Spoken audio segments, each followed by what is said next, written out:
গঙ্গা, ব্রহ্মপুত্র ও মেঘনা এই তিনটি নদী অববাহিকায় বাংলাদেশের ভূপ্রকৃতি, কৃষি ও জনজীবন নির্ধারণ করেছে। কিন্তু আন্তঃসীমান্ত নদী ক্ষেত্রে সবচেয়ে বড় চ্যালেঞ্জ হলো পানি বন্টন ও ন্যায্য ব্যবহার। উজানের দেশ যদি অতিরিক্ত পানি প্রত্যাহার করে নেয়, তবে ভাটির দেশে খরা, মরুকরণের শিকার হয়। আবার বর্ষায় অতিরিক্ত পানি ছাড়লে ভয়াবহ বন্যার সৃষ্টি হয়। ফলে নদী কেবল ভৌগোলিক সীমারেখায় নয়, রাজনৈতিক আলোচনারও কেন্দ্রবিন্দু হয়ে ওঠে। ফারাক্কা ব্যারেজ, টিপাই মুখ বাঁধ কিংবা ব্রহ্মপুত্রের পানি প্রবাহিত হ্রাস নিয়ে বাংলাদেশে ভারতের বিতর্কের এর বাস্তব উদাহরণ। তবে সংঘাতের পাশাপাশি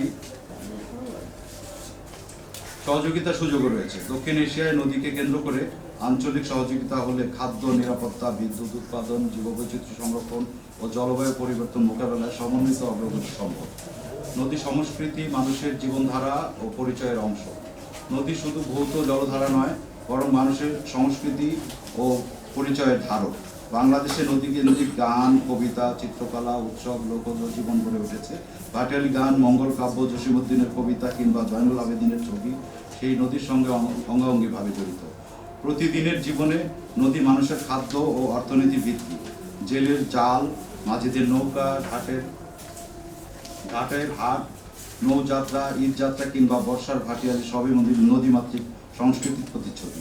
নদী শুধু পেশা নয়, এটি মানুষের অনুভূতি, প্রেম, বিরহ, উৎসব ও আধ্যাত্মিকতার অংশ। বর্তমানে নদী দখল, দূষণ এই সংস্কৃতি হুমকির মুখে। নদী ভরাট হয়ে গেলে গান থেমে যায়, নৌকা হারিয়ে যায়, মানুষের সম্পর্ক ক্ষীণ হয়ে আসে। তাই নদী সংস্কৃতি রক্ষার অর্থ হল মানুষের অস্তিত্ব ও ঐতিহ্যকে রক্ষা করা।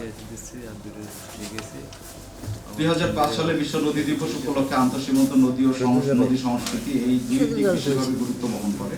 আন্তঃসীমান্ত নদী আমাদের শেখায় সহযোগিতা ও সহাবস্থান, আর নদী সংস্কৃতি আমাদের মনে করিয়ে দেয় নদী শুধু পানি নয়, নদী হলো জীবন, শিল্প, বিশ্ব নদী দিবস নম্বরের প্রস্তাবনা।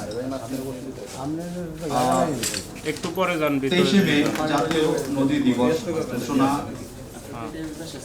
নদীমাতৃক বাংলাদেশের নদীর গুরুত্ব অপরিসীম হলেও বর্তমানে নদীগুলো দখল, দূষণ, নাব্যতা সংকটের কারণে অস্তিত্ব সংকটে পড়েছে।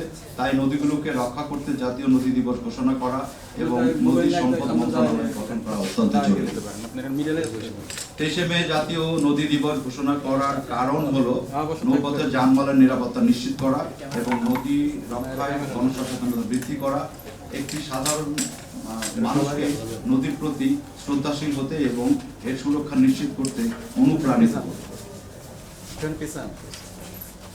ঐতিহাসিক ও সাংস্কৃতিক গুরুত্ব। বাংলাদেশের সভ্যতা সংস্কৃতি নদীর সঙ্গে ওতপ্রোতভাবে জড়িত। জাতীয় নদী দিবস পালনের মাধ্যমে নদীকে আমাদের ঐতিহ্য সংস্কৃতির অবিচ্ছেদ্য অংশ হিসেবে স্মরণ করা যাবে।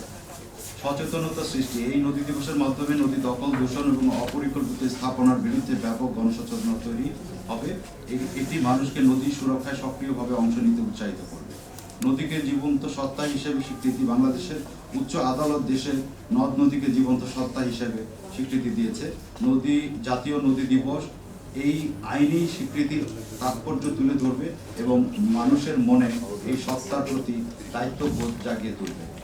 নদী সংস্কৃতি, অর্থনীতির সুরক্ষা। কৃষি, মৎস্য, পরিবহন এবং শিল্প খাত সহ দেশের অর্থনীতি নদীর উপর নির্ভরশীল। দিবসটি পালনের মাধ্যমে নদীর অর্থনৈতিক গুরুত্ব সম্পর্কে মানুষকে সচেতন করা সম্ভব হবে, যা নদী কেন্দ্রিক জীবিকা রক্ষা করতে সহায়ক হবে। নদী সম্পদ মন্ত্রণালয় গঠন করার প্রয়োজনীয়তা।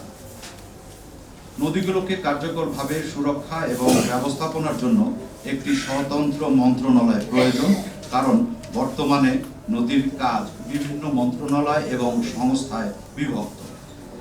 সমন্বয়হীনতা দূরীকরণ। বর্তমানে নদী সুরক্ষার দায়িত্বে বিভিন্ন মন্ত্রণালয়, যেমন নৌ পরিবহন মন্ত্রণালয়, পানি সম্পদ, ভূমি এবং পরিবেশ মন্ত্রণালয়ের মধ্যে বিভক্ত। এতে করে কাজের সমন্বয়হীনতা দেখা যায় এবং কোনো একক সংস্থার জবাবদিহিতা থাকে না। নদী সম্পদ মন্ত্রণালয় গঠন হলে একটি একক কর্তৃপক্ষ নদী ব্যবস্থাপনার সার্বিক দায়িত্ব পাবে, যা সুষ্ঠু সমন্বয় নিশ্চিত করবে। দখল ও দূষণ রোধে কার্যকর পদক্ষেপ। নদীর অবৈধ দখল এবং শিল্প কারখানায় অপরিশোধিত বর্জ্য দ্বারা দূষিত একটি